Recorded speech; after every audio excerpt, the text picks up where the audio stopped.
Wes Lee here, and welcome to the Mesonet Weather Report. Fall has finally arrived after a long, dry summer for most of us.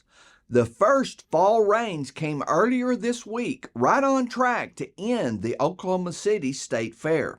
While it was not a statewide rain, it was focused on some of the driest parts of the state that desperately needed it for wheat planting. You can see here that the heaviest rains were in the northwest and in central to south central areas.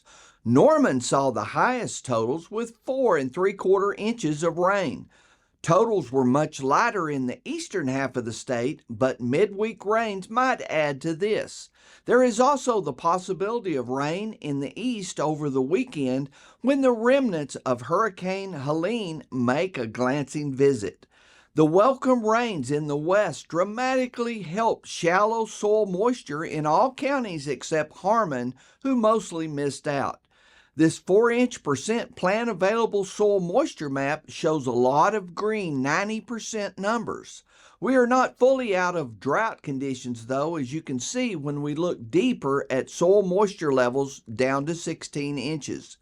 Here you continue to see a lot of red and yellow colors indicating where much more rain is needed.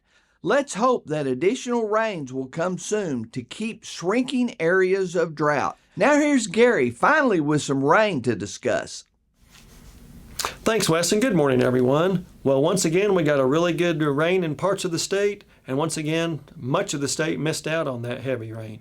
Let's get right to the new maps and see where we are. Well, the drought monitor still shows pretty bad drought conditions from southwest Oklahoma all the way over to nearly the Arkansas border along the Red River, and also some really bad areas up in north central and northeastern Oklahoma, as well as parts of west central Oklahoma. So basically, about the same we saw last week, a little bit of improvement up in northwest Oklahoma, but we did have some intensification up there in northeastern Oklahoma as well, where they largely missed out on the rainfall. And I can show you that on this 5-day rainfall map. This was the big rainfall event over the weekend, and you can see northwest Oklahoma got the best rainfall, the most widespread. Now we did have some in central Oklahoma that was really heavy, 4 to 6 inches of rain fell right around Norman, but by and large southwest Oklahoma and really the eastern half of the state missed out on that good rain. So those are areas that are still hurting. In fact, if you look at the blue and light green areas on the 30-day rainfall map, you can still see areas that need a lot more rainfall, especially if they want to get rid of that drought. Now that shows up even better on the departure from normal rainfall map from the Mesonet for the last 30 days.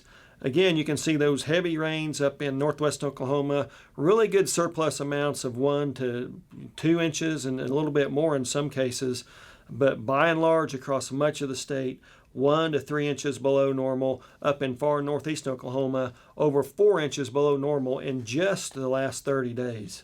And that far northeast Oklahoma area, if you look percent of normal, of what they would normally expect this time of year over the last 30 days, 4% up in Miami of the normal rainfall they would expect over the last 30 days, and only 3% up there by Bartlesville. So much of the eastern over into west central area of the state, less than 25% of normal rainfall. Now, again, you look up in northwest Oklahoma, really good, and that's really strange because the panhandle in far northwest Oklahoma has easily been the most bountiful surpluses over the last 30 to really 120 to 180 days. We might see some rainfall from Hurricane Helene, the remnants of that. That would be in far east Oklahoma. We'll just have to wait and see if that impacts the new drought monitor map for next week. That's it for this time. We'll see you next time on the Mesonet Weather Report.